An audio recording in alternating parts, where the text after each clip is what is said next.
Olá, turma do nono ano, tudo bem? Tudo bem com vocês? Vamos lá para mais uma semana, nossa aula 10 de Geografia, tá?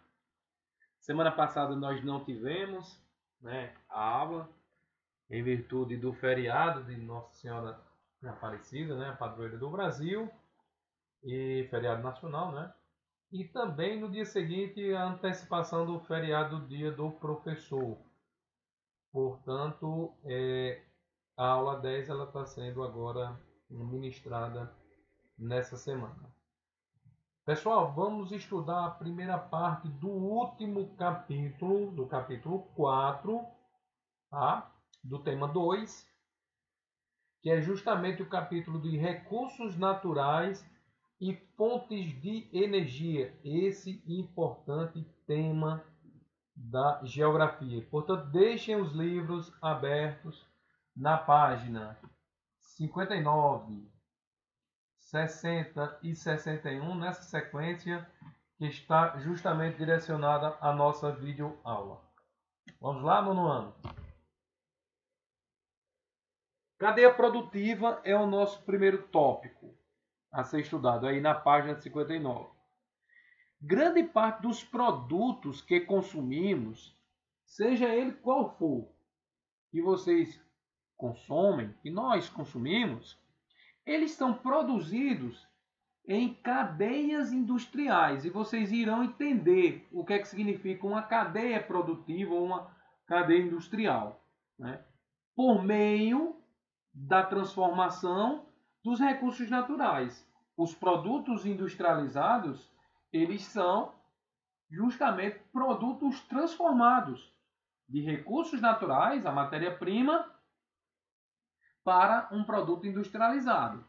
Então essa cadeia ela vai envolver um conjunto, desde a extração, de matéria-prima, a sua fabricação, transformação, até o seu consumo final. Então é uma cadeia, que é direcionado os produtos que são comercializados. As cadeias industriais ou cadeias produtivas, então dá no mesmo, essa expressão, resultam da divisão do trabalho e da acentuada interdependência, ou seja, a dependência de determinados setores e outros entre os agentes econômicos. Por exemplo, você tem aqui essas imagens que retratam justamente uma cadeia industrial. Nós vamos ver mais à frente outras imagens. Uma cadeia produtiva, desde o cultivo do café, a agricultura, passando por um processo de transformação, de torrar os grãos de café, industrializar o café, empacotar, levado até as redes comerciais, os supermercados, os mercadinhos, até ser consumido por parte da população.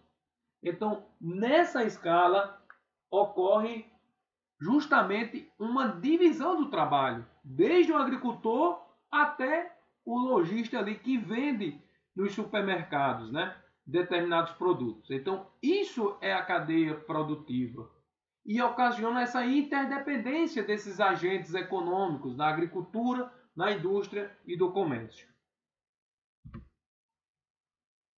De que maneira, olha essa pergunta, de que maneira uma cadeia produtiva ela se caracteriza?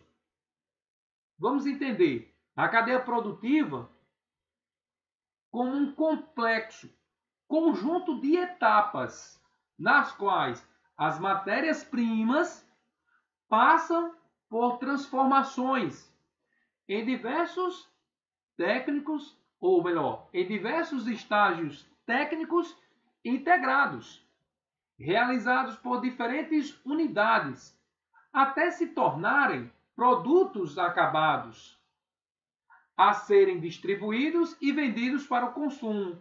Esse termo aqui, produto acabado, é justamente o produto já finalizado.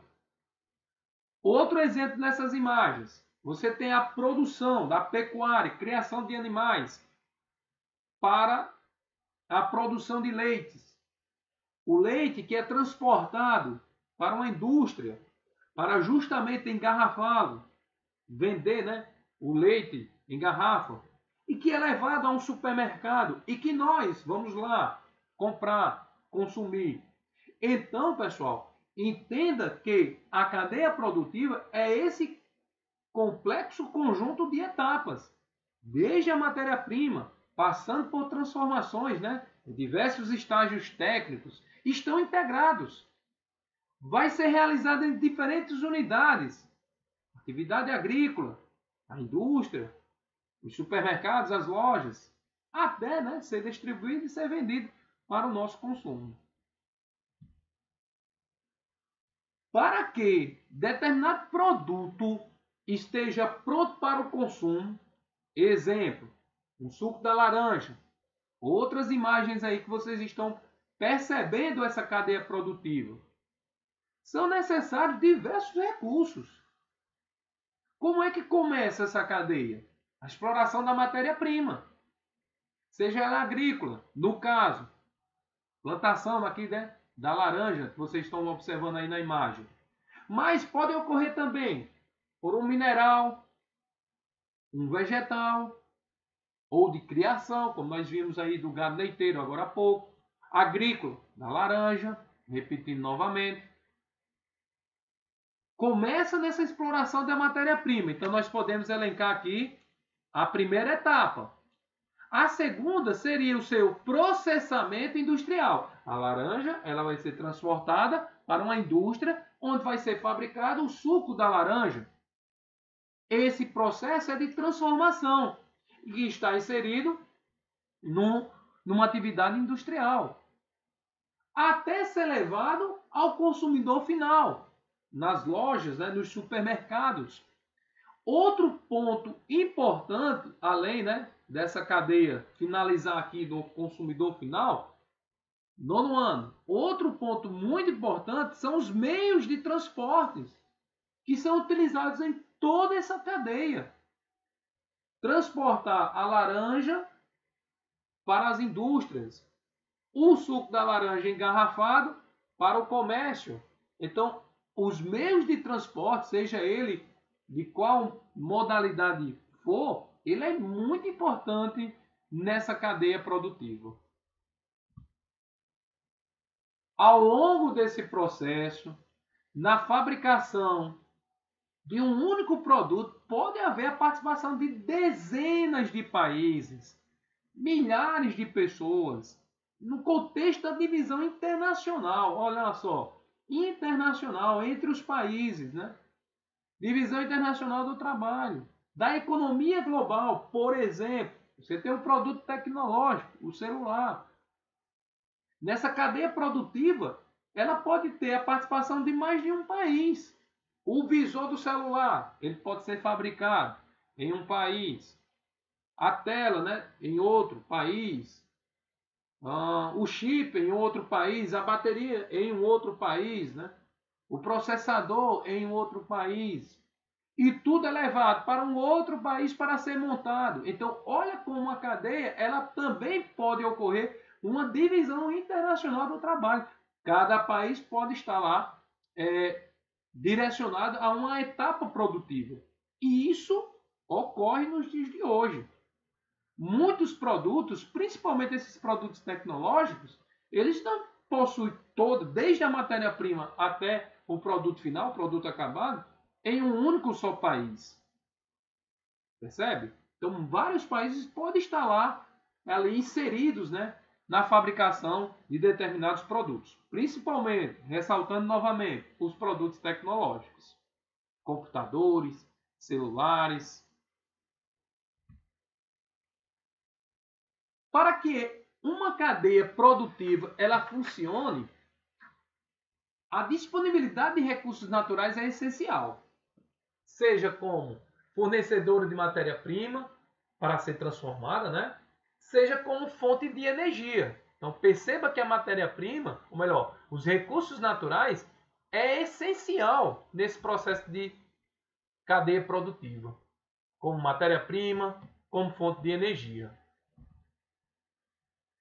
Um dos desafios na atualidade é agir de forma sustentável, ou seja, garantir o consumo mais eficiente de energia que são disponíveis no mundo atual, de recursos, né, dos recursos naturais, assegurando o menor impacto possível ao meio ambiente e a oferta desses recursos para as futuras gerações. Isso é um desafio na atualidade para todos os países. Está relacionado ao desenvolvimento sustentável. Grave essa expressão, desenvolvimento sustentável, que eu vou pedir para que vocês possam fazer uma pesquisa respondendo justamente o que significa esse desenvolvimento sustentável. Pessoal, encerramos aqui essa primeira parte aqui do conteúdo, nessa videoaula, falando sobre as cadeias produtivas. Agora, na sequência dessa mesma aula, na página 60, nós vamos falar sobre a matriz energética mundial. Vamos falar sobre fontes de energia.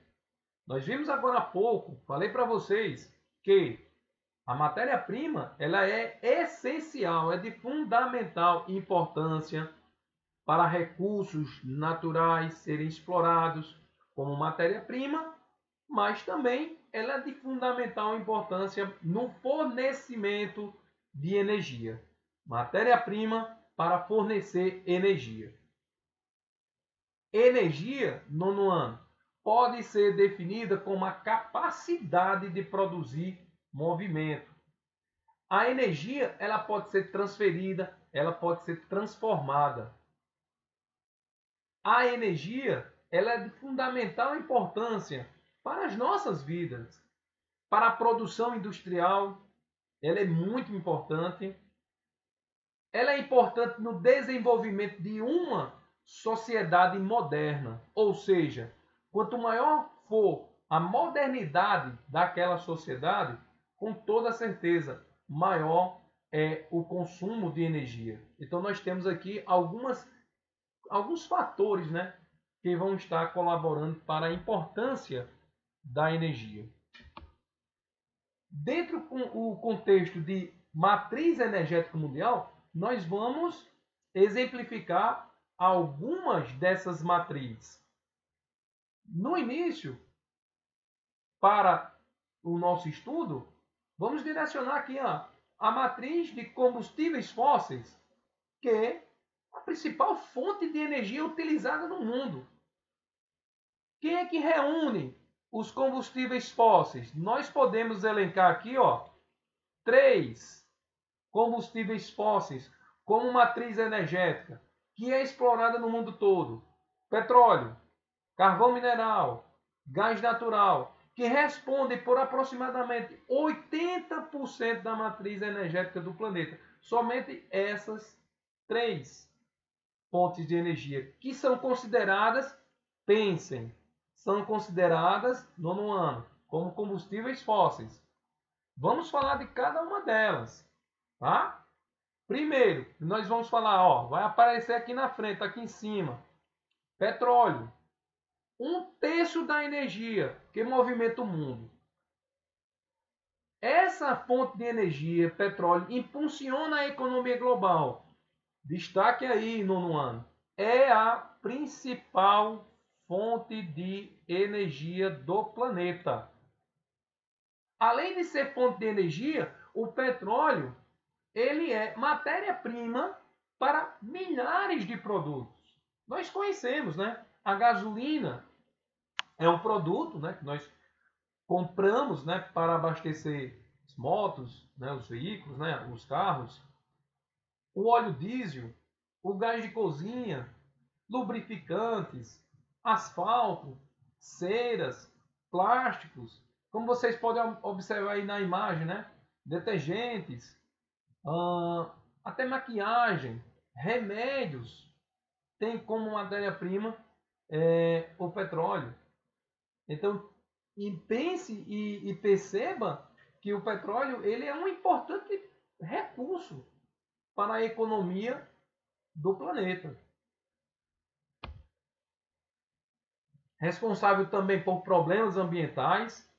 Por exemplo, na sua possibilidade de extração, pode ocorrer contaminação das águas marinhas. Em virtude de quê?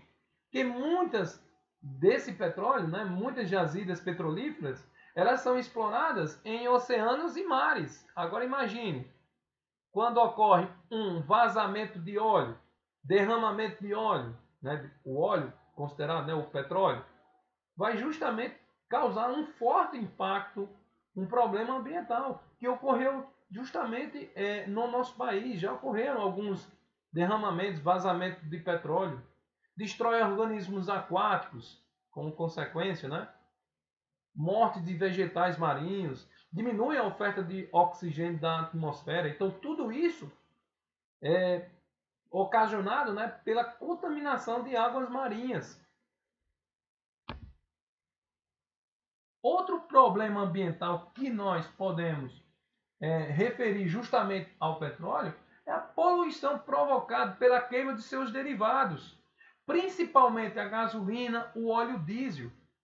Que a queima da gasolina, a queima do óleo diesel lança gases que vão provocar o efeito estufa, gera poluição atmosférica. Então isso aqui é um outro problema justamente relacionado à exploração do petróleo. Esse mapa, como também o mapa no livro de vocês na página 60, mostra justamente os principais países produtores do petróleo, com destaque para 3 países: os Estados Unidos, como o primeiro país, o maior produtor de petróleo, o segundo, a Arábia Saudita, e o terceiro, a Rússia. Então, esses 3 países, Estados Unidos, Arábia Saudita e a Rússia, são os principais países produtores de petróleo do mundo. Outro importante combustível fóssil, né, que é utilizado é o carvão mineral. O carvão mineral, diferentemente desse carvão que nós utilizamos, né, maior consumo aqui na nossa região, né, que é um carvão vegetal, o carvão mineral é uma rocha, que é considerada uma rocha sedimentar orgânica, encontrada em bacias sedimentares. O carvão mineral ele é encontrado, né, as maiores jazidas carboníferas, elas estão localizadas, situadas na zona temperada do planeta, principalmente no hemisfério norte. Atenção! Onde é que eu encontro as maiores jazidas carboníferas, né? O carvão mineral? Na zona temperada, principalmente no hemisfério norte. Então, como eu falei para vocês, o carvão mineral ele é diferente desse carvão vegetal que nós utilizamos, né?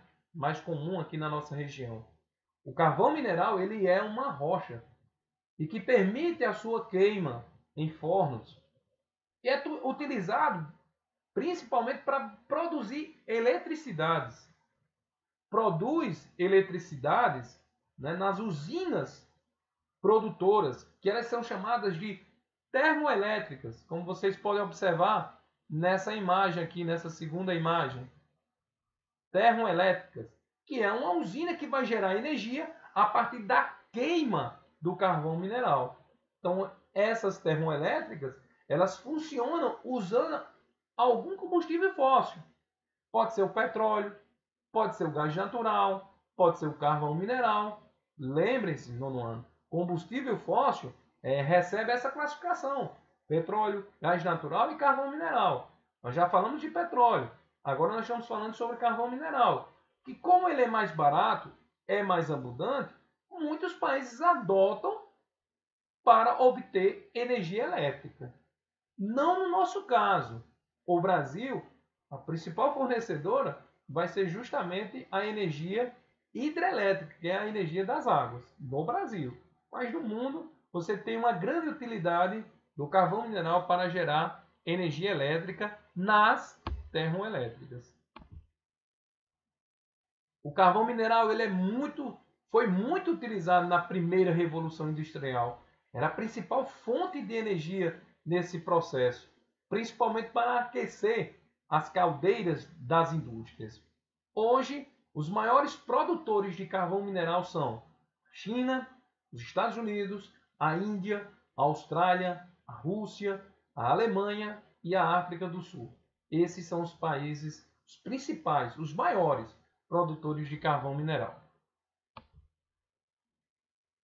Problemas socioambientais, será que nós podemos ter em relação à exploração do carvão mineral? Com toda certeza, sim.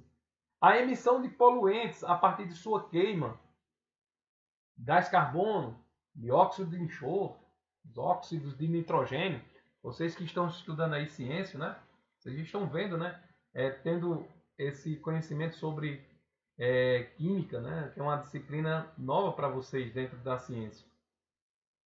Esses gases, eles são prejudiciais à saúde humana, pois os principais gases que formam as chuvas ácidas, que vão provocar, observe a consequência das chuvas ácidas, acidificação dos solos, da água, alteram a biodiversidade, corrói as estruturas metálicas. Então, tudo isso é bastante prejudicial, não somente à saúde humana, né, mas dentro de um contexto geral. A partir de que? De grande quantidade de emissão de poluentes, de gases tóxicos, ao se misturar, né, com a água em suspensão nas nuvens, pode provocar esse fenômeno, né, chamado de chuvas ácidas, e traz com todas essas consequências, né? Acidificação dos solos e da água, alteram a biodiversidade, corroem as estruturas metálicas e arquitetônicas. Olha outro combustível fóssil, gás natural. Lembrem-se, 9º ano, petróleo, carvão, mineral e gás natural. Em seu estado natural, o gás ele é composto principalmente por metano. Muitos países têm utilizado o gás natural em termoelétricas, a fim justamente de diminuir os impactos das emissões dos gases gerados pelo petróleo e do carvão mineral. Eu falei agora há pouco que as termoelétricas são usinas que são utilizadas para gerar energia elétrica, só que precisam de um combustível, principalmente o petróleo, o carvão mineral e o gás natural. E nós falamos que o carvão mineral é mais utilizado por quê? Mais barato e mais abundante. Porém, muitos países têm aderido à utilização de gás natural para alimentar essas usinas termoelétricas. Por quê? Porque vai emitir menos poluente. Não significa dizer que eles não vão emitir poluentes na queima do gás natural. Emite, porém em menor quantidade se comparado ao petróleo e principalmente ao carvão mineral. No entanto, seu aproveitamento ele também causa alguns impactos indesejáveis ao meio ambiente. Sabe qual é o principal impacto? O grande volume de água que é consumido para poder resfriar um sistema central de uma termoelétrica que vai utilizar o gás natural como combustível para essa usina.